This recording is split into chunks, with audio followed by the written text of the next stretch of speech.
Ladies and gentlemen, this is almighty Christopher Daniels, and I'm currently in Edmonton, and this is the worst town I've ever been in. But the bright side is you are listening to Over the Top Rope. You're welcome. Hello, friends, and welcome to episode 31 of Over the Top Rope on Backbreaker Media. We are the flagship podcast of the Win Column Sports Network and proudly brought to you by Beercade YEG. It's the Brothers of Discussion, your hosts. I am Spencer Love, joined as always on OTTR by my co-host, my friend, my brother, Hayden Love. Hayden, thank you for joining me. It is a great day to be a wrestling fan, as it always is, but we're coming off a couple of great events. There's a lot to talk about in Alberta, but first, let me ask you, how are you doing? Spencer, I'm fantastic. How are you today? I'm good. Like I said, man, it's a great time to be a wrestling fan. There's a lot to talk about, from the WWE to the great stuff going on in here in Alberta. As always, we will start with the major leagues, as so to speak, before working our way back home. Let's talk about WWE. Lots to talk about after this week's Elimination Chamber, Raw and Smackdown. Let's start with Sunday.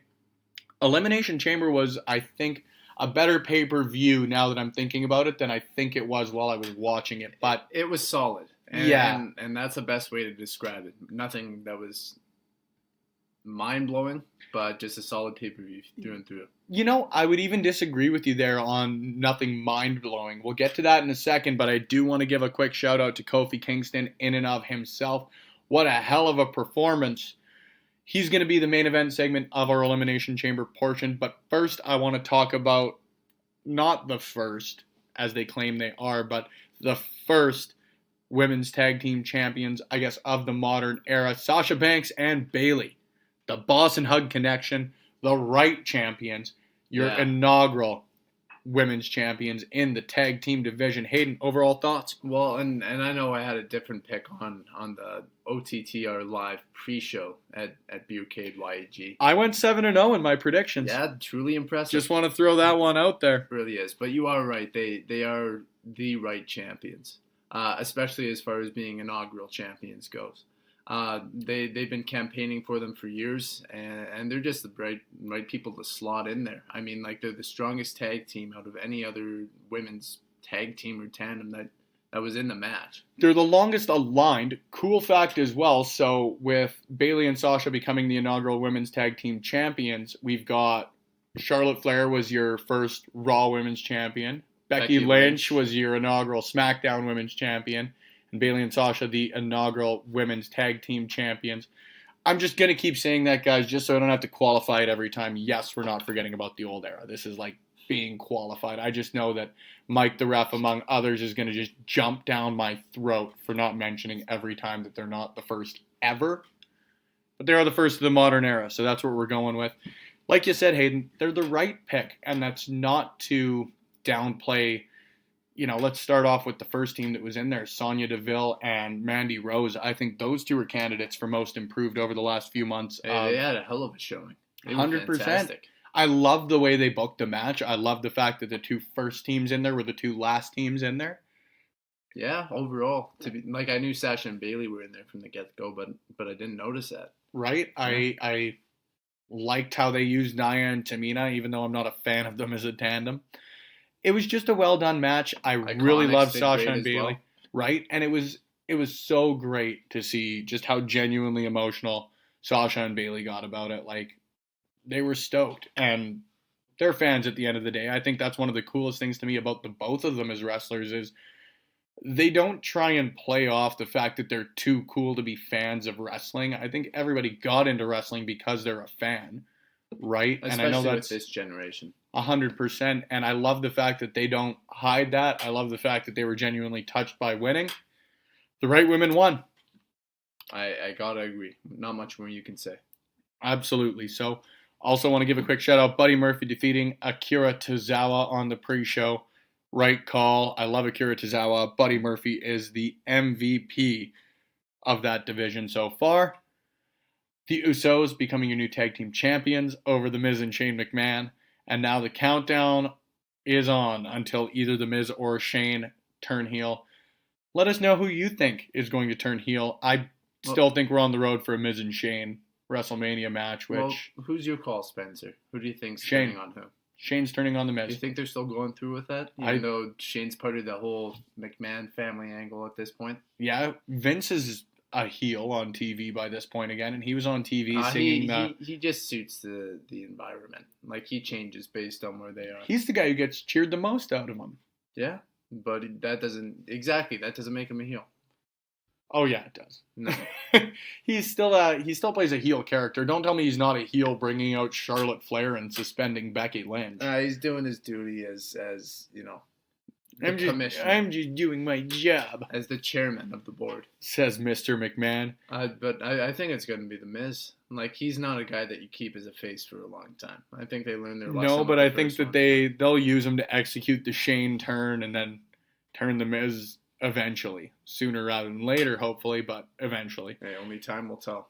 Finn Balor defeating Bobby Lashley and Lio Rush in the shortest-lived tandem breakup I've ever seen in my life, because Bobby Lashley and Lio Rush were together the next night after breaking up, but Finn Balor with a belt around his waist, just what a guy. Yeah. Excited about it. Suits him. Looks good with the title. Looks good. And deserves a title. Due for a long reign by this point. I think everybody up until this point has had some qualm about how he's been used. Don't get me wrong. I think that the guy's still one of the most popular guys on the roster, and he should be. Just seems like a nice dude. I like Finn Balor. I like Finn Balor, too. He's like a great dude. I love the fact that the guy stands up for the LGBTQ community, and I love the fact that he beat Bobby Lashley, because I hate that guy. I appreciate Bobby Lashley. I feel like he always gets given the short end of the stick, and I'm kind of sad to see him lose the belt this early. But if he was going to lose it to anybody, I think it should have been Balor. And it was Balor. Completely correct. It what was can you Balor. complain about? Ronda Rousey defeating Ruby Riott by submission. This was dumb. No, this was, 15 seconds? 20 seconds? Yep. Yeah. I didn't like it. I didn't like it very much. This is going to be more known for Ronda Rousey's new ring gear than anything else. I also liked Becky Lynch's post-match entrance along with Charlotte Flair's. That's exactly what I was going to say. Love the symbolism there.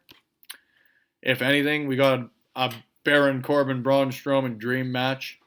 Yeah. Let's go on from there. Yeah. Daniel Bryan retains your WWE Championship in an Elimination Chamber match, and we talked about him, or I brought him up at the start of this segment, Kofi Kingston. Now, your number one contender to the WWE Championship at Fastlane. But what a show this guy put on. And I mean, that's the gauntlet match that happens, first of all, the SmackDown on the Go Home show. What a performance there. And he more than lived up to what he did on Tuesday on Sunday. You know what I mean? Oh, yeah. The guy was incredible. Yep. The guy was absolutely incredible. Like, one of my favorite things from that entire match was, did you see the spot where he gave the clothesline to Randy Orton, and he just started yelling at Orton that he was stupid? No. It was terrific, and one of the greatest callbacks I've ever seen in my life, calling back to that like infamous spot from botched RKO, and where Randy just went off on him. So yeah, Kofi Kingston with a complete callback to that. I absolutely loved it. Man. It was terrific. I think that this is a great example of how you can use the New Day as individuals while still keeping them as a team. And I talked about it with you the other night, but I think I was a little surprised that Kofi is broken out first before Big E. That's not to degrade Kofi Kingston. I just think Big E's got star written all over him. He's the man. So does Xavier Woods. Well, the thing with Kingston is like there have been times where his popularity has fluctuated, but he's never not been popular. Like, he's always been a guy that's gotten a positive reaction. Yep. And beyond that, like, he's just a guy who, in my opinion, regardless of your points, is still the most talented out of all three of them. And if there's any time to put the strap on the guy, or at least give him a shot at it, or another prolonged feud, it's right now. Like, he's 37, prime of his career. That's one thing I laughed at, is that people are going and saying, oh, Kofi's too old. Like, he's 38. That's exactly it. That's actually, I think he's 37. right in the prime. And again, not as a shot, but then the same people are going off and talking about how Finn Balor, like, sometimes just says so much about the WWE marketing machine, about how they can play someone off. Like, the guy's the same age, if not a year younger than Randy Orton, Finn Balor, and they play the guy off as a newcomer or a rookie or whatever along those lines you want to put it. True.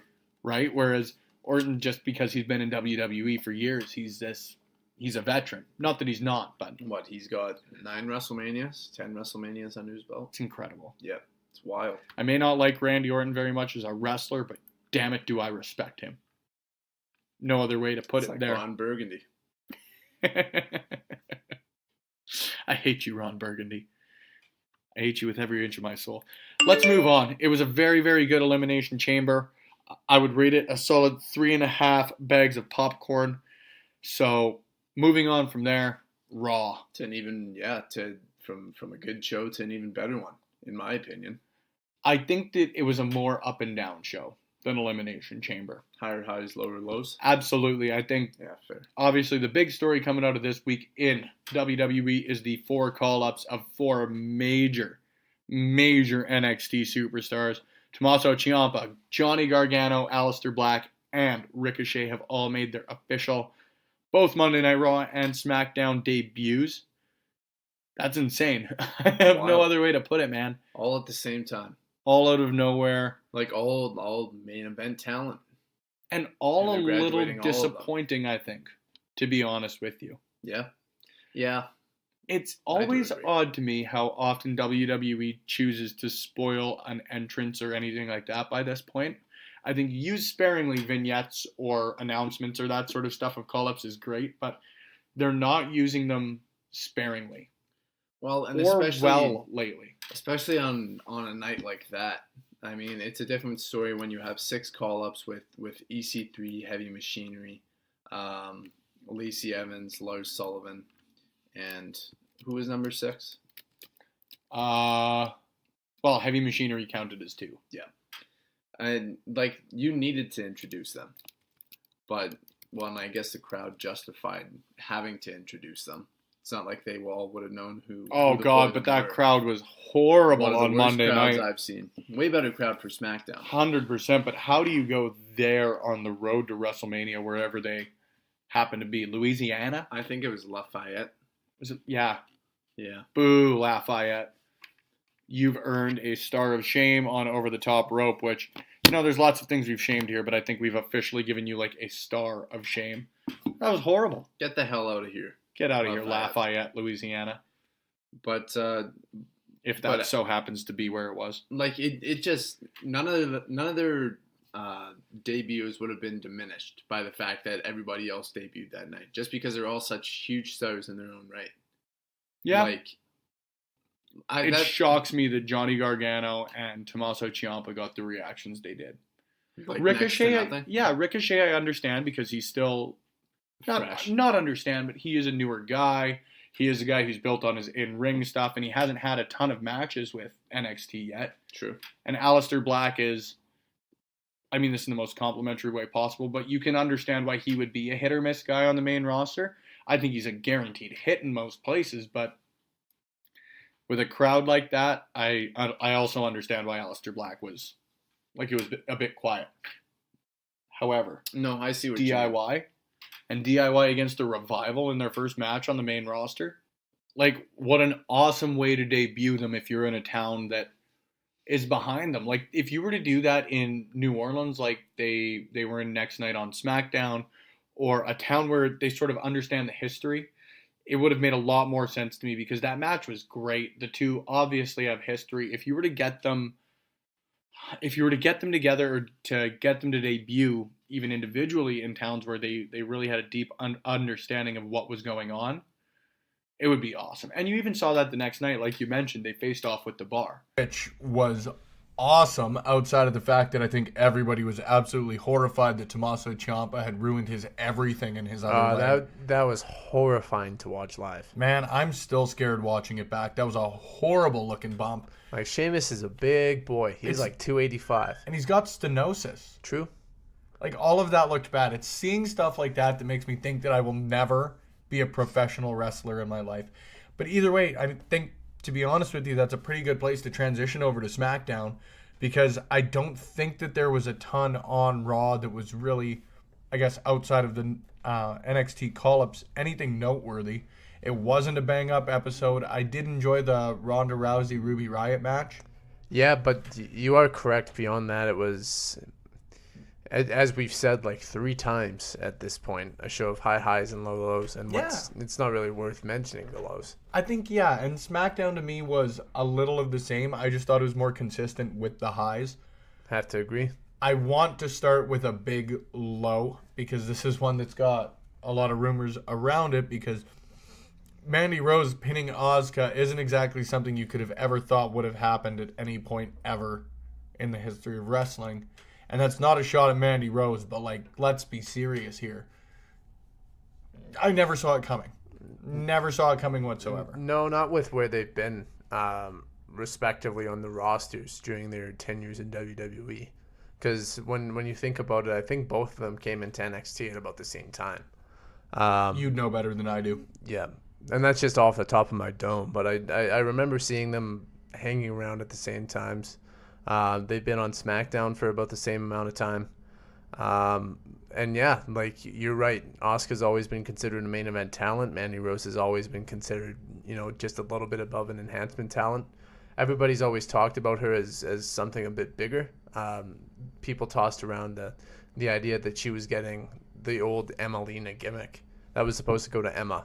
Yep. And that she was sort of taking over that. And I guess this sort of reaffirms that as management, or at the very least Vince's faith in her as a main event star. Now, you mentioned Vince's faith in her, and that obviously is the thing that goes miles and miles and miles. Do you think we could potentially get Asuka versus Mandy Rose at Mania? Like, possibly. Is that genuinely something that we could be looking at right now? At the very least at Fastlane. And unless you're planning on... I always forget about Fastlane. Yeah, but realistically, who else on the SmackDown roster currently could you build up? That's fair. And, I shouldn't be discounting Fastlane. We mentioned Mandy versus Asuka, that potentially happening. I don't know how much I'm going to enjoy the match, but I understand why they do it. And I would much rather have Asuka wrestling than not wrestling, no matter who they're wrestling. So... the other match that I am slightly excited about is we were told we're getting a rematch between the Usos and the best tag team in the world. I'm excited for this because I think it'll end a feud. I don't want The Miz and Shane McMahon to be a tag team anymore. Not at all. No. And if they do decide to cut the head off right here, it's going to be perfect timing. But I'm really excited for this match. Really? Yeah. I thought they were okay. I thought it was a sleeper match at... Elimination Chamber. I thought it was better than people give it credit for, at the very least. That's yourself included, you bastard. You Nancy? Yeah. Back off. I don't know how much I enjoyed it. I don't like Shane McMahon as a wrestler. I like him when he's doing stupid shit. I have to be honest there. And for me, watching that match, yeah, I love the Usos. Yes, I love The Miz, but he always takes a little bit away from a match for me. Just in the sense that the whole time I'm sitting there and waiting, oh, what's Shane going to do? And yeah, it's cool when he does dumb shit, but like, it does for me take a little bit away from the match. So I don't know how excited I am. I'm excited for another match in the sense that this should be it. If we get the Usos versus The Miz and Shane McMahon at WrestleMania, I'm not going to be a happy camper. Oh, that's something that I'm banking on now, purely to see your reaction when they come out. I would be furious. Absolutely furious. Think about the fact that Shane McMahon has gotten, in his 3 years since he's come back, he's only had, I think, 3 Manias. Yeah, it's 35 this year, so yeah, he came back at 32. He had the Undertaker match. Yeah, so he's wrestled the Undertaker. AJ Styles, and then him and Daniel Bryan versus Kevin and Daniel Bryan's return match. Yeah. But that guy's taking up a marquee spot on Mania every year. Well, and he deserves it. He's a star. I love Shane. Everybody loves Shane. He's a god. I love Shane, but I don't think he needs to be in a ring. I think he's a great attraction. And I think if you're going to slot him in anywhere, slot him in at WrestleMania, because it's half attraction, half great wrestling matches. You know what? Even for me, I think you could use him like as more of a manager. He doesn't need to wrestle. He doesn't need to, but he still can, and he's going to be a bigger draw as a wrestler. I have to applaud his balls. I can never sit and not applaud the balls on Shane McMahon because that guy has them. He has them in spades. He's a bigger man than I at this point. I'm not jumping off any Titantron anytime soon. But I do completely see your point. I do hope this is the end of the feud. Yeah. Because we could see just a much better match at WrestleMania. Whether or not it would be the Usos defending against the Club, Sanity, even the Clones. I'd kill to see the Clones slot back in. Are they still doing? I don't remember where. I think it was I was watching Jericho backstage highlights or some like YouTube wormhole shit at 2 a.m. And yeah, I think it was when the Colones were doing their travel salesman gimmicks. What a terrible time for professional wrestling. Come to Puerto Rico. The shining star of the Caribbean. The Shining Stars, yeah. There we go. There's that was their atrocious. But bring back Los Matadors.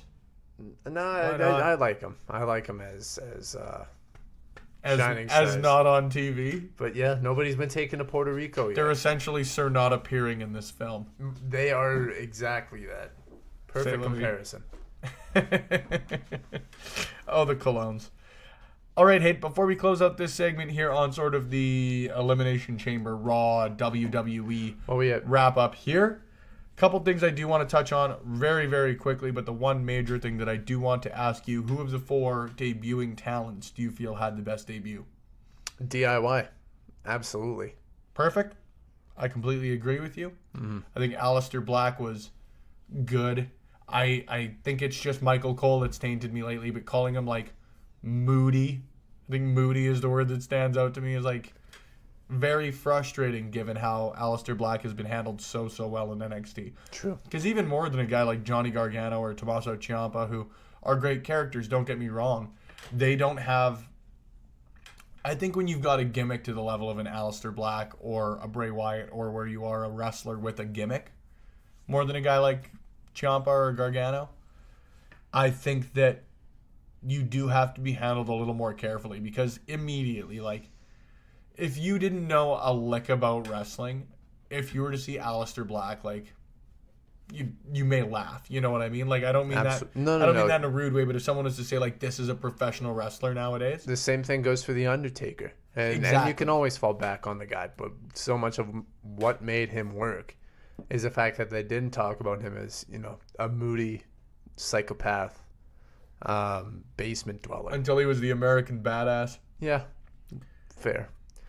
But you need to be, or at the very least, you need to have a soft touch with those type of guys.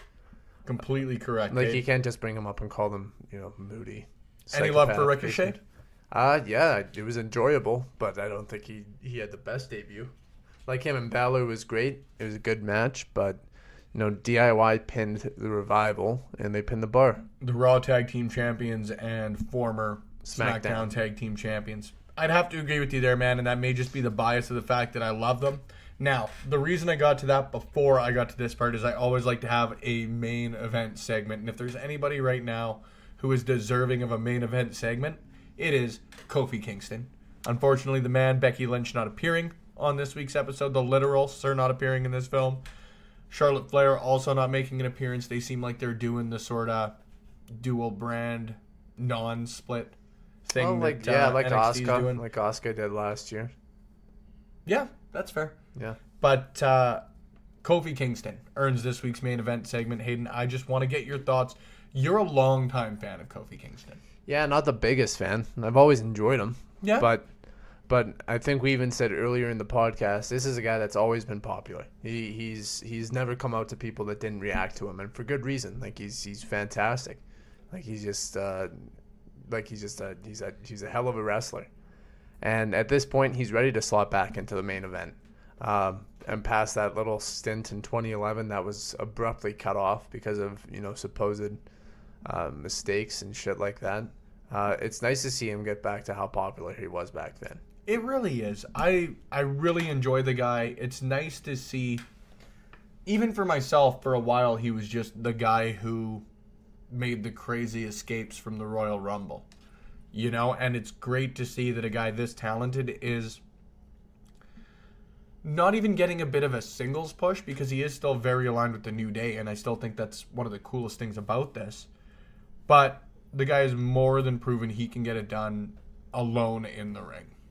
More so than he has over the last few years, because you can't say he hasn't had great matches on various episodes of SmackDown and Raw and that sort of stuff, but guy's just a great wrestler. Well, multi-time Intercontinental Champion, multi-time Tag Team Champion, multi-time U.S. Champion, but he's never been a World Champion. Which is surprising to me. Now, the thing this leads me to is, do you think that this could truly be the best chance that the New Day have to freebird a World Championship? I don't know if they could extend the Freebird to the World Championship. The Tag Team Championship is understandable. I mean, you need two people to hold it. But honestly, I could see this as a way of breaking Kofi off from the New Day, at the very least. Or having them split up for a bit, or maybe have them both push back to purely managerial roles. Possibilities are endless, but I couldn't see a reason for them to freebird it.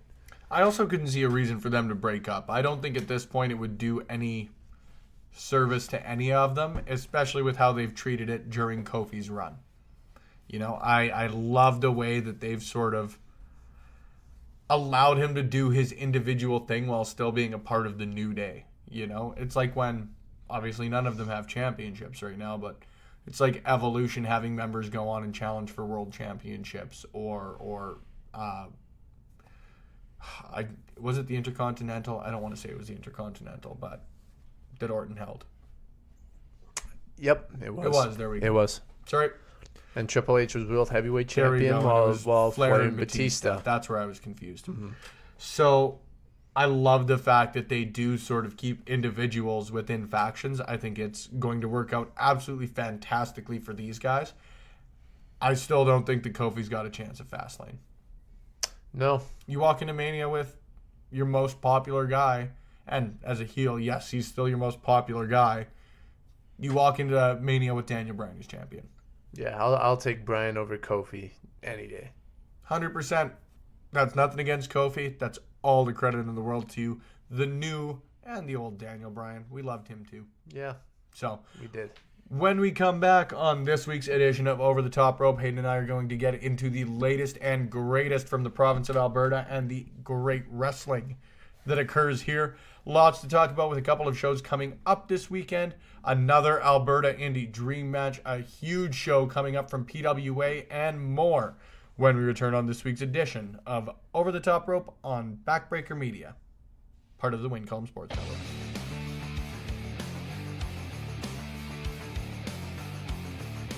If you like podcasts and you are listening to them on Backbreaker Media, then you should listen to me, Chris Parrish, And myself, Manoia. and the Sounds of Struggle, because we are literally the most entertaining duo you'll ever come across in Western Canadian wrestling, baby. We talk about things like wrestling, And other sports we like. wrestling. But we won't talk about other sports that we don't like, because it's not that kind of podcast. Like wrestling I mean, we like hockey, and wrestling and we like football, and wrestling. and we also like to drink beer. Well, wrestling. Well, not while wrestling, but while watching wrestling. Yes. Yeah. If you want to get into a conversation with Maniac and Chris Parrish, then you need to tune into the Sounds of Struggle live on Backbreaker Media. Every Thursday. It's when we hope to drop, but sometimes Mike Malawany doesn't do his job right. Or we're too drunk to forget. Yeah, that happens too. Yeah. He can bleep out the swear word, because we weren't supposed to do that. Oh, But, I'll try not to swear. Ah, I can't do it. yeah. Let's face it, the two of us, we're real. And spectacular. And we're a little bit of all right. Yeah, We're also strugglicious. that we That are. was kind of the key. Supposed to be a strugglicious. Oh, sorry, I'm drunk. Yeah. So, if you don't want to listen to us, then no, you're stupid, because we're entertaining. And if you want to listen to us, then come listen to us on Backbreaker Media. Yeah, what he said. Later, bitches. Welcome back to Over the Top Rope, sponsored by Beercade YEG. We are part of Backbreaker Media, the flagship podcast of the Wincombe Sports Network, and I am your host, Spencer Love, joined, as always, by Hayden Love. Hayden, let's talk Alberta wrestling. Because there's a lot coming up. Very, very excited. By the time this podcast is released, we will be one day from, well, I guess today. Let's talk about today first. We are coming up on RCW Overdrive in Calgary. That is tonight. If you don't have your tickets, you can pick your tickets up on Show Pass, or you can pick them up from any RCW roster member. Would highly suggest going to that one. However, we are not a Calgary-based podcast. I haven't been to a Calgary show since PWA brought in Hurricane Helms. I haven't been to one. Yeah, I haven't been to one since the live event at the Corral or whatever the hell it's called. Yeah, the Stampede Corral. Always a blast though, man. Like, I love going down to Calgary for wrestling shows. It's a greasy stadium. It really is. But I love that setting almost a lot more than I love going to like a Rexall place or something like that, right? Yeah, so, Skyreach Center. 100%. Yeah. The former Skyreach Center. Rest in pieces. But yeah, lots going on in Alberta wrestling. Very, very excited. Won't be going to RCW Overdrive tonight, so somebody better fill my seat. However, tomorrow night, couple of big things going on. Let's start with RCW, just being on the theme of RCW. Heading to Bruderheim for this one. I don't even know where that is. Hayden, to be honest with you, I would have to look up exact directions because I've only been there a couple of times. I believe it's close to Mundare, if I remember correctly. Oh, thank God. I know exactly where that is now. Have you ever been to the giant Mundare sausage? No, but I've tried Mundare sausage. And it's delicious. The best sausage you can get. Quite good. No offense to my local farmer market, but that's neither here nor there. But they're heading out to Bruderheim. Lots of great matches on the card, but the one I want to talk about that we talked about a little bit on Sounds of Struggle, my appearance on Sounds of Struggle, the next Alberta Indie Dream match, we've got Chris Parrish taking on Pride after he interrupted both Parrish interrupted both Pride and Michael Richard Blaze match out in Radway the other month. Man, they're going everywhere. Yeah. Right? They're like that Johnny Cash song. This is the only reason I'm regretting not going out to Bruderheim, to be perfectly honest. 100%, man. And for me, the only unfortunate thing is I do have to work during the day, so I won't be able to make it out there. I'll be going to PWA, which we'll talk about a little later on here. But Paris vs. Pride, man, like, just your thoughts. You're a guy who, like, I'm lucky enough that I got to watch them more consistently last year. So I was really... my opinion has changed for very, very positively on both of them. Not to say I didn't love them off the bat, but as someone who's really just starting to get familiar with them, like, what do you think? Well, I was going to ask you whether or not this was their first time facing off, but it obviously isn't then, right? I believe they faced off in the former CWC, but I also think, I shouldn't even say the former CWC, just to clarify that. I believe that, RCW is working in conjunction with the CWC, I believe. Either way, this is going to be my first time seeing them. Yeah. And I'm excited for it. I mean, what else can you say aside from they're two of the best in-ring workers in Western Canada, if not all of Canada. And we can even start to say Central Canada now. Like, I know Parrish has wrestled out there before. Pride making his debut, along with Envy, at PCW last weekend, I believe it was. No question. Yep. They've been excellent in every other match of theirs I've seen. And, it's just going to be a hell of a time. I can't wait either. That is, unfortunately, the only announced match that I could find. I know that Andrew Hawks is going to be in action, but, man, like, if you really want to hear our opinions on Andrew Hawks, listen to the last podcast. Like, we sang their praises. We will continue to sing their praises, but I don't believe a challenger has been announced for that match. So we'll see what happens there. The other card going on that night, we've got PWA Fruition, which is super, super exciting. I'm very excited to be heading back to PWA for the first time in like far too long to check out a show. They always put on a banger of a card. Very excited because they've got a couple of matches set up with stipulations for the upcoming 18th anniversary show. Hayden, I guess take me through, where do you want to start? We could talk about a little bit about Fruition main event, that sort of stuff. Let's start with Colton Kelly versus the Titan. Cool, done deal. I'm literally writing an article right now as a big spoiler for myself, but I'm writing an article like, if you're to talk about great storylines in Alberta wrestling right now, the Millennial Rebels sort of like inner warfare, for lack of a better way to put it, because they are still together, but I know like you said, Colton Kelly going up against the Titan. Their sort of inner tension has been like one of the coolest things in Alberta wrestling for, I would say, at least since Night of Champions, but I know it's been going on since before then. Like, the Thickness coming back at that show was one of the coolest moments for me of all of 2018 as far as independent wrestling went. My plug for Alberta. But it was very, very cool. And since then, there's sort of... First, it was just the Thickness going up against the three of them. Now you've got the Titan who teamed with them, or teamed with the Thickness in Calgary. Now sort of aligning more with the Thickness going up against Colton Kelly. Not only is it a very, very cool storyline, but it's going to be a great match. No, a battle is becoming a war, Spencer. And you're much more eloquent than I am, Hayden, sometimes, and I fail to realize that often. And you know what? When people have such strong connections, they're just such strong breakups. Yeah, you're not wrong. And this is just going to be a freaking hell of a time. I mean, I'm excited to see the Titan, and I'm always excited. I think this is the first match I'm going to see of Colton Kelly since 2 years ago, or a year ago at the very least. Well, how long was he out? Show we went to? Well, how long was he out with the foot injury as well? He came back, albeit like not in a wrestling role. He was still in a boot. He came back at Night of Champions. I believe his first match back was... I believe that was the last couple of months later. I think that was the last show we went to. No, you and I went to his show. Where were we? I don't remember. It was at the Northgate. I remember we were at the Northgate after that. We were, yeah. Yeah. But Chris Daniels was there. Yep. It's the best identifier. Either way, but very excited to watch it. The Titan is a guy who's just steadily improved. It's not often that you get a big man who's also, like, quick. Admittedly, like, when he first came in at last year's Resolution Rumble, he was a guy who was still learning, like, his way in a ring as a big guy, because I don't know my way in a ring, albeit as a guy who's never wrestled before, but I wouldn't know my way in a ring as a 6 foot, like, average sized dude. Like, he's genuinely a monster. It's hard to navigate in there, I would have to assume. So the way that he's sort of improved, I think that the Slammer, the feud with him, had a lot to do with that. Because, like, wrestling the Slammer, you go learn, or the Slammer will, like, beat the learning into you. You're working with the best in the business. I would 100% agree with you.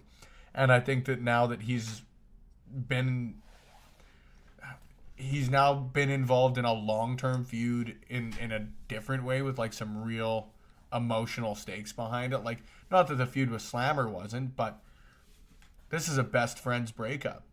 Like, again, I do say, like, I'm biased in the sense that, right? I am biased in the sense that I think this is genuinely the best feud in Alberta wrestling right now. But take that for what it's worth. The other match that I'm very, very excited for on this card that I want to talk about next, Hayden, we've got a triple threat match for the guy who gets to take on Jeff Cobb at the 18th anniversary show. This is what I'm looking forward to. Very, very excited. Very excited for the 18th anniversary show. They always do a bang-up job. Extremely excited for the 18th anniversary show. That usually falls, I believe it's not the 23rd this year. I think it's the 23rd this year. Something like that. But it's very, very exciting because it always falls like right after my birthday. So it's always the one show that I really allow myself to let loose at. It's like an extra little treat. It's like a nice little treat. That's why, and I feel really bad, but I told Kurt Sorokin, who's like literally the nicest guy. I told him the last time, I says, like, man, I'm really sorry that I never do like a recap on your biggest show of the year. I says, but that's some Spencer time. Yeah. That's for me. But the other match, to get back on track here, we've got Michael Allen, Richard Clark, Bobby Sharp, and the Omen Gabriel in his big return to the PWA after sustaining that hand injury in a triple threat match for who gets to face Jeff Cobb at the 18th anniversary. Early prediction, Hayden, who's your call? Gotta go with the Omen Gabriel. Yeah. It's hard not to pick him. What else can you say? But the other two, man, like Bobby Sharp, the respect I've got for that guy is just a veteran in Alberta is insane. The guy's a tag team champion right now with Tyler James. He's a member of the Cauliflower Alley Club. Like, that guy goes way, way back as far as, like... And yeah, well, picking one guy isn't just to disparage the others. That's true. I'm just picking the best out of the three. I'm just trying to sell you on the other two, Hayden. You can't, Spencer. It's an impossible task. That's fair. Well, Michael conversely, Allen Richard Clark has already had a big year. Like in his last couple of months, like he's going to be appearing at a House of Hardcore show. I'm very, very excited for that. The guy has sort of blossomed over the last little bit. He's a flexible wrestler, which is hilarious as, Team Flex Appeal. But he's a flexible wrestler in the sense that, like, as a guy who's never wrestled, again, it's got to be hard when you're sort of thrown into a flux with, the typical trios action. Like when you've sort of been the staple guy between he's either wrestling with Kat Von Hees or wrestling with Bobby Sharp. Like they've got two very different styles as wrestlers. True. So I think that the fact that Mark is a very flexible wrestler in that sense, and that it's tough to be able to transition like that quickly and still be that effective as a wrestler in tag team action. That being said, it's been a while since I've watched him as like a singles wrestler, and it's gonna be interesting to see the dynamic of him and Bobby Sharp in this match. I think that's ultimately what's going to give the Omen Gabriel the victory. Is I was these two just gonna guys are say. going to end up taking out each other or sabotaging each other, whether it's intentionally or unintentionally, and the quick-witted Omen Gabriel is going to take advantage of that. I'm really looking forward because this is, as you mentioned, his return back, isn't it? Yeah, and he's always been a great wrestler, but a great wrestler with something to prove is a dangerous wrestler, right? That's true. A guy well said. Very well said. A guy who's coming back from an admittedly poor timed injury, because you and I have talked about it ad nauseum, Hayden. Like, he's a guy who both of us had to sort of get to learn to love, for lack of a better way to put it. Like, True. For me, I'm not a huge fan of supernatural wrestlers for the most part, but the fact that he's that good, and the way that he, like, the Omen Gabriel as an entity in and of itself, man, he's cool. No other way to put it. I must agree, and you are correct. It took a while to get the guy, but once you get him, you have to really start appreciating that. 100%, man. So I'll have to agree with you. And again, you put it perfectly, Hayden. It's not to disparage the other two, but my vote's also going to go to Gabriel.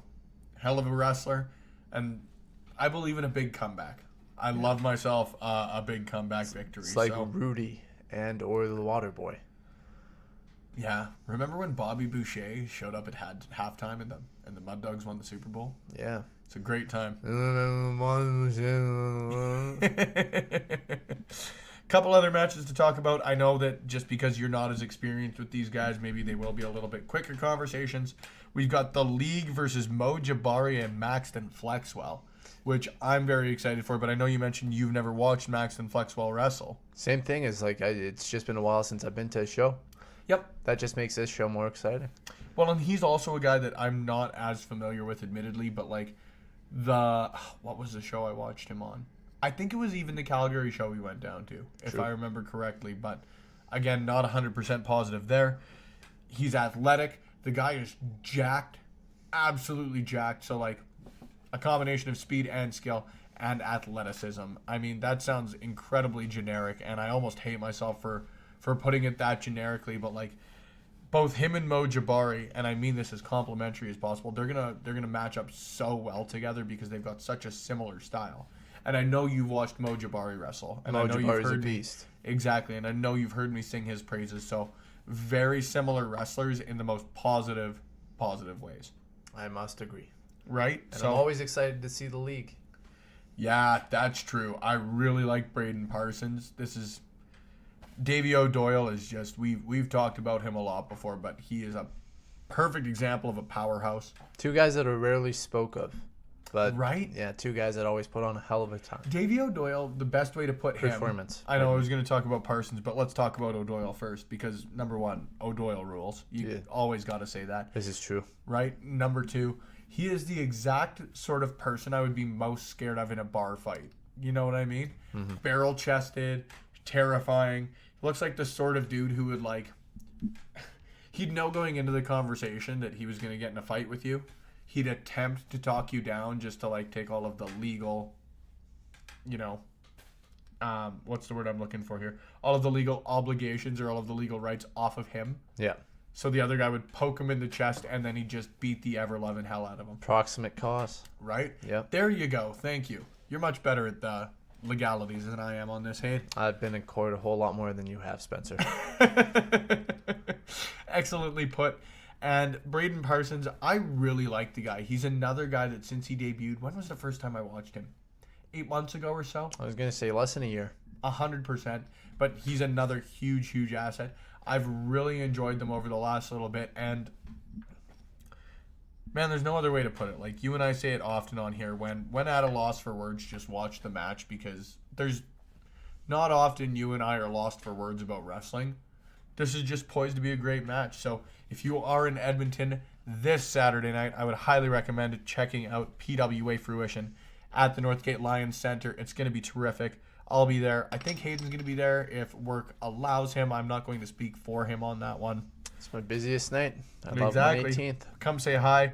Hayden, let's talk a little bit about Aiden Adams versus Sean Moore. You take the lead on this one. Sounds good, man. If there was a match that I thought on this card would be flying a bit under the radar, it was this one. And that's, I think that the two sort of co-main events are great matches. This is a match that I think a lot of people are going to be surprised by, just for the fact that I think that, man, these guys are so good, but none of them have been main event guys for PWA yet. And well, I want to stress yet on that. Well, just because they've had such a stacked main event scene.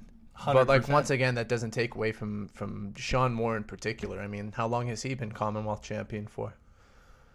Oh God, man, it's been a while. Because off the top of my head, he took it. I think summer of 17. Yeah, he took it immediately around the time. I think it was the Mo Jabari Kenneth Anthony feud. I think he was the guy who sort of took it off after that feud ended. I think he beat Jabari for it, if I remember correctly. Yeah, and I think that was like the summer of 2018. And not only so quite a while, more than half a year. Well, and not only has he held on to it since then, but like, he's had a stranglehold on it, and he's gone up against good wrestlers for it. Like, even in Calgary, he went up in a, I don't know what you'll describe the stipulation better. It was a fatal four-way, but basically, it was the Western Lions, Shabazz, and Sean Moore. Both titles were up for grabs. So Sean Moore and Shabazz both retained, and the fact you're going up against those three guys and not only able to like retain your championship, but put in a not dominant effort, because I don't want to disparage the other guys, but like all the credit in the world to Sean Moore. Like, he is a hell of a wrestler. He's a guy that, I don't know if he just wasn't wrestling for PWA for a while, if he took time off to wrestle elsewhere, what the situation was, but I'm very excited to be watching him wrestle. And the same goes for Aiden Adams. Like, I know that he's wrestled around Alberta a bit. He's also wrestled, like, the guy's got a great career, man. He's gone over to Europe. He's wrestled, again, like, talk about Johnny Cash. He's been everywhere, man. And wrestled well. He's wrestled big names. And he's a guy that, realistically, he could be a champion one day for PWA. He could. But the same can be said about Moore, but Aiden Adams is going to be there sooner rather than later, you know? Yeah. But maybe this is what pushes him to the top. I mean, maybe this is his make or break moment. That's true. I wouldn't even say make or break. Like, he's still a guy who... Well, a chance to elevate himself is what I mean. Yeah. And I hate the fact that I just said make or break. It's a horrible phrase. Son of a bitch. We stay away from cliches on this show, Hayden. We should. It's all water under the fridge. We'll get through it. There's a crunchberry under the fridge. There's a raccoon under the fridge. Couple more matches to talk about. One I'm also very excited for. We talked about the Millennial Rebels to start this. Now let's close out prior to our main event as announced for PWA Fruition.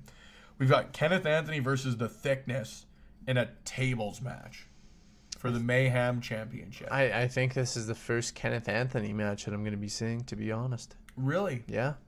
He's excellent. I still remember he used to tag with Richie Rage as Rage and Fury. Oh. Right? Yeah, different name. I got exactly. So he's still, I know he was going by the Fury. I'm not sure if that's still the nickname or if he's going to punch me in the face for bringing up the nickname the Fury. Well, I remember he went as Fury right after the two broke up, but I've never heard of him as Kenneth Anthony. Right, so feuded with feuded with Richie Rage for a bit, joined the Millennial Rebels, aligned with Colton Kelly. They're sort of the foundations of it, for lack of a better way to put it. Like, that's why they're still called the Millennial Rebels, is they've still got Colton Kelly and Kenneth Anthony.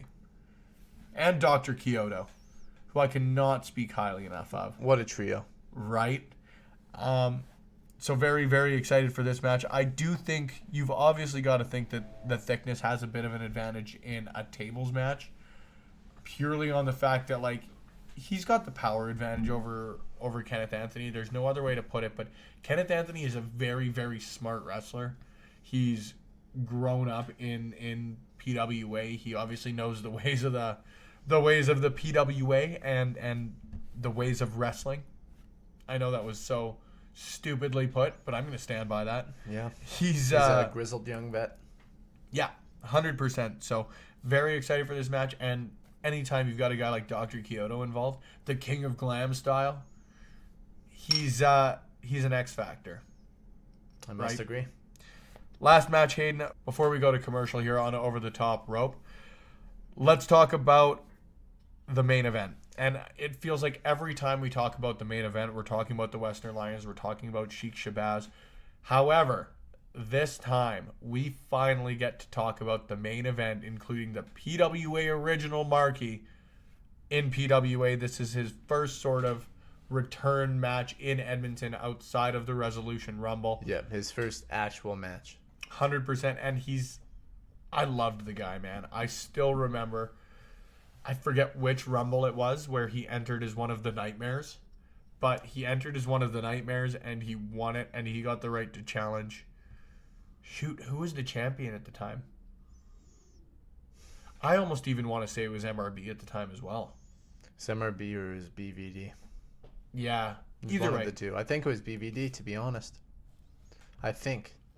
It's hard not to think about the Western Lions as champions. But I mean, when the first show we went to was back in 2015, and then I think I sincerely took a 2-year break from wrestling shows, and came back in 2017. And the first question I asked was, "Where's Marky? And where's Mephisto?" And I mean, both of those questions have been answered. We're gonna fortunately get to talk about shortly. Absolutely, beyond fortunately, it's a godsend. But it's a freaking pleasure to see the guy back. He's a legend. He's the PWA original for a reason, right? Like the guy is something else. And I wasn't at the Resolution Rumble to see him. I caught it on Twitter. I caught it from you as well. But man, this is gonna be freaking wicked. And against the Western Lions as well, like, man, I don't even know if I've seen MRB versus Marky, but this is a great way to get introduced. Absolutely, man. But fortunately, it won't be your last. Obviously, the 18th anniversary show, all 4 of those guys are going to be in that TLC match. The Thaddeus Archer, the 3rd PWA commissioner, and just overall great guy if you listen to my latest edition of Conversations with Love. But he's it's going to be a great match. I'm very excited for it, and it's also not going to be the last chance you get them, because when we come back from commercial here on this week's edition of Over the Top Rope, we're going to chat a little bit about ProWrestling YEG. Yes, it is another portion of our Alberta segment of the show, but it's something that does stand out a little bit, because most pro wrestling shows obviously are a for-profit event. ProWrestling YEG, hosted by, or I guess not hosted, but put on by Mike Cook. He is the organizer of the event. Another great guy I've only briefly had the chance to meet, but all proceeds are going to go to the Kids with Cancer Society. So, guys, they've announced their match card. It's something that hits a bit close to home because it is just such a great cause. So we're going to go a bit through the match card on that. And as we mentioned, all 4 men in the main event for this Saturday's fruition are going to be there on April 13th. But they've also announced another 16 names that are going to be at the show. So we're going to run through a little bit on that end. We're going to give you details on how to get tickets for that. We highly suggest it. It's a great, great cause. You're going to learn a little more about it if you keep listening on episode 31 of Over the Top Rope on Backbreaker Media, a proud member of Win Column Sports. Are you tired of the same old pro wrestling? Then check out the amazing action on Powerslam.tv, the biggest indie pro wrestling channel in the world. Get over 3,000 hours of the best pro wrestling events from over 100 of the biggest names in the industry from over 15 countries around the globe. Get your free trial today at Powerslam.tv. Welcome back to Over the Top Rope, episode 31 on Backbreaker Media, the flagship podcast of the Win Column Sports Network, and sponsored by Beercade YEG, where you can join Hayden and I for Over the Top Rope Live at each and every WWE pay-per-view, including the upcoming Fastlane pay-per-view. I don't know the date. I can tell you it's on Sunday. Hayden, one date I can tell you about, April 13th in Edmonton at the Nate Gymnasium. ProWrestling YEG will make its debut. I don't think you can call it a new promotion. They are doing this mostly in conjunction with the PWA, but very, very cool event going on. So all proceeds going to the Kids with Cancer Society, which I think is a super, super cool event. And they've got an absolutely fantastic list of rosters. I did want to give them their own little bit on here because we love to talk about Alberta wrestling, but we also like to chat about people who are doing great things. So I've only briefly met him. Mike Cook, I would love to still have you on the show whenever you would love to be on here, but just seems like an absolutely phenomenal individual. He's the guy who organized all of this, so I would highly recommend you head to any of their social media channels. ProWrestling YEG, pretty well everywhere, whether it be Facebook, Instagram, or Twitter, which is everywhere that matters, I suppose, at this point. But Hayden, I know you don't really know much about the event outside of the fact that you are coming to it with me. Yeah. It's very, very exciting. We went through the roster a little bit. I know that Big Bad Boris has announced them piece by piece and done an absolutely fantastic job. Him and Mike Cook, I don't know who's doing all of the media for the thing. They're just doing a great job. They are. So had to give a big shout out to Big Bad Boris as well on this one. Never met the guy. No, me either. Genuinely never met the guy because, like, he's the guy ringing the bell and all that sort of stuff at PWA shows. That is a hell of an important job. You don't want to bug that. So at this point, 20 hell of a and guy. out. Yeah. Sorry to go up on my little tangent there. Yes, 20 wrestlers. Yeah, 20 wrestlers. Do we would just want to run down the list and Run down the list. Hey, I don't know why you passed that piece to by me. piece. I don't know. It sounded like you were going to give the rules and regulations. I figured I should pass it off on to you because I've talked a lot. No. So it'll be 20 wrestlers named. Hayden, I'll give you a couple here right off the bat that I know you're going to be familiar with. That the first few announced, Michael Richard Blaze and Brandon Van Danielson, the Western Lions, will be there. We have the Omen Gabriel. We have Sheik Shabazz and Michael Avery Cook, the founder of Pro Wrestling YEG, and making his return to the ring. To be honest with you, like, again, I've only met him briefly. I didn't even know he wrestled when this event came out. So Well, neither did I, and man, like that's a trend going down the list. Not to give anything away, even though we'll cover it within the span of like 5 minutes. But a lot of people coming out of their supposed retirement, or at least sabbaticals or whatever you time like away to call from them. the ring. Yeah, 100%. It's So, very yeah. exciting to see, and it's cool to see so many. All of these guys have some cachet of their own, but like it's cool to see guys like MRB and BVD's, guys who are consistently, and Sheik Shabazz and the Omen, guys who are consistently at the top of the PWA card, guys who are recognized as wrestlers, as all of these guys are, to a high degree, getting involved with an event like this. Like, you and I have talked about it a lot, both on and off of this show. It's really, really great, and one of the things that I love about professional wrestling is not the charity aspect to it, but the charity aspect to it. The fact that they will go out of their way and do an event like this. The fact that, this is why I struggle to say charity aspect, but taking the time for their fans, it shows. The way they really go above and beyond to a level that a lot of other professional athletes won't do, you know? Yeah. And that's not to critique any of the great work that I know the NHL or the NBA or any of them do, but it's not very often that you see NHL players who are coming out during an intermission to interact with fans. You just don't see that. No. You don't see them coming out after games, other than Georges Laraque, who I have to give another shout out to, the man. You don't see players really coming out after games specifically to interact with fans or anything like that, and that's one of the things I love about wrestling, and it's cool to see all levels of wrestlers getting involved with this. Hayden, you take the next few. Let me just pull it up quickly here. No worries. Once again, you catch me by surprise. Hayden, it's fine. Don't worry. It's all those auto locks and that sort of stuff on these newfangled iPhones. Yeah, so I missed the good old days of my chocolate razor flip. Yeah, face recognition, whole 9 yards. But we got Azrael, Punishment, Lucas Drago, Kat Von Hees, and Andy Anderson, PWA commissioner. Really? Yeah, you cough and you laugh, but No, that's the list. awesome. I must have missed Andy Anderson on there. You caught me in between sips here. That's awesome. Yeah. Andy Anderson, just to start with him, what a hell of a wrestler. He is a guy that, doesn't get a lot. He gets a lot of credit, but he's still completely underappreciated. Watching that guy wrestle is a treat. I'm happy we got to watch him wrestle for the PWA. Another quick nod to Big Bad Boris, who unofficially retired him from the PWA. But Andy Anderson is a hell of a professional wrestler. Kat Von Hees, the same can be said.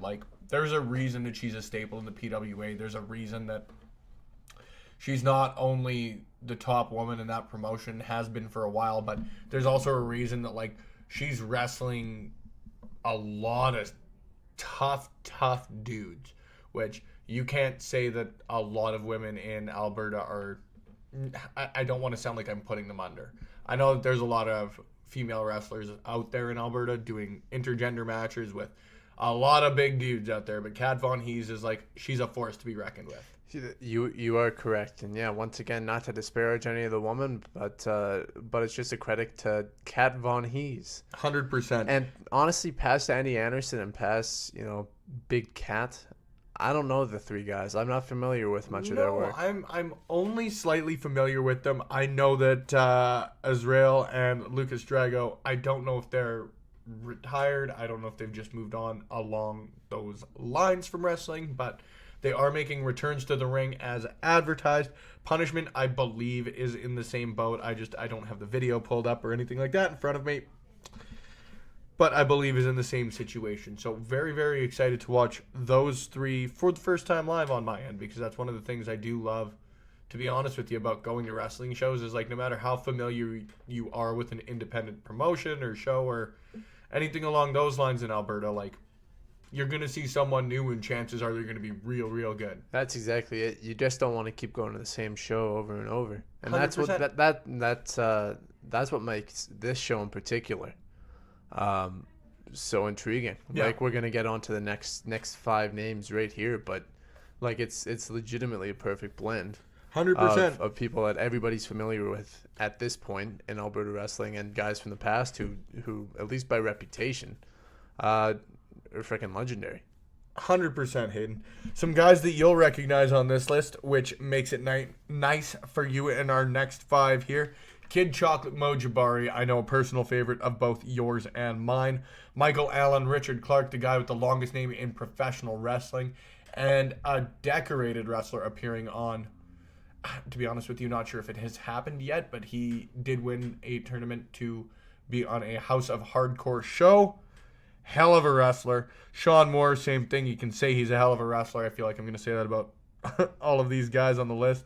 Reed Matthews, the thickness, the most over man of 2018.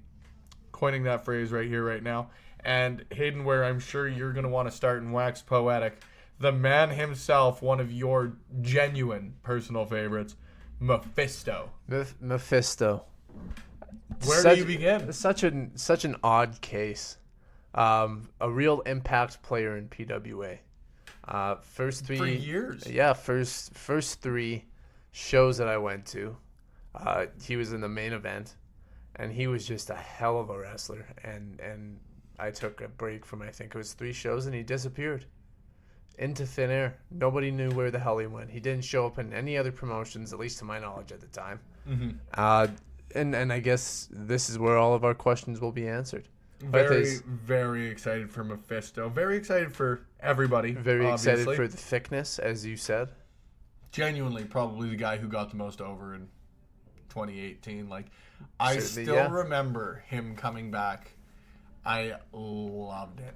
What a guy. A hell of a return. What a guy. And still, to this day, one of the best storylines, I believe, in Alberta professional wrestling right now. To close it out right here, Hayden, a couple you'll be familiar with. One, I don't know if you've seen wrestle yet, but let's get to it. We've got Sergeant Hazard, who I've never watched wrestle. I'm sure that you have. We've seen him wrestle at the Nate Gym. You know, you may be right. I I'm may not be crazy. 100% sure. See, for the most part, I know him as Commissioner Hazard, the former commissioner of PWA Calgary. Yeah. Hell of a guy. Hell of a guy. I was lucky enough to meet him once, the show I went down there for Hurricane Helms, and like, hell of a guy. He scares the shit out of me in ring. Guy. Yeah. Big lad. What a monster. Yeah. So Sergeant Hazard is going to be making his return to the ring. Another guy making his return to the ring, and a guy I've talked about a lot on the show, Richie Rage. Super excited to see him back, formerly of Rage and Fury, because I know you and I, usually when he comes up, talk about the infamous Fury heel turn. One of the most dastardly things I've ever seen in PWA history. Heartbreaking. Absolutely heartbreaking. So Richie Rage making, at least for me, his long-anticipated return to the ring. The other couple guys we've got in here, we've got the Titan, the Millennial Mountain, who I don't know how long he'll be going by that name, seeing as he's seemingly aligned with the Thickness. The Spaceman, Barry Grayson, he's the one who I don't think you've seen wrestle yet because he is fairly new to the PWA. No, I haven't seen him. I believe he's a Storm grad. He's very, very good. I like him. And Hayden, another guy that I know you're going to love hearing on here, a guy who recently made his return to the Prairie Wrestling Alliance at the Resolution Rumble. The PWA original, Marky. Man. Very excited, man. One of my favorite moments in wrestling, like wrestling overall, was, how many years ago was it? 3 or 4. It must have been at least, when you and I went, and it was the year that the 4 Nightmares entered the Resolution Rumble, and he revealed himself. I believe it was his Nightmare number 3. Was that 2015? I think so. 2014, I'm not certain something on the like date. that. Yeah. But you're right. It was a hell of a moment for me. So yeah, and another guy that just disappeared into thin air. 100%. Yeah, and another guy I'm just psyched to see coming back into the mainstream.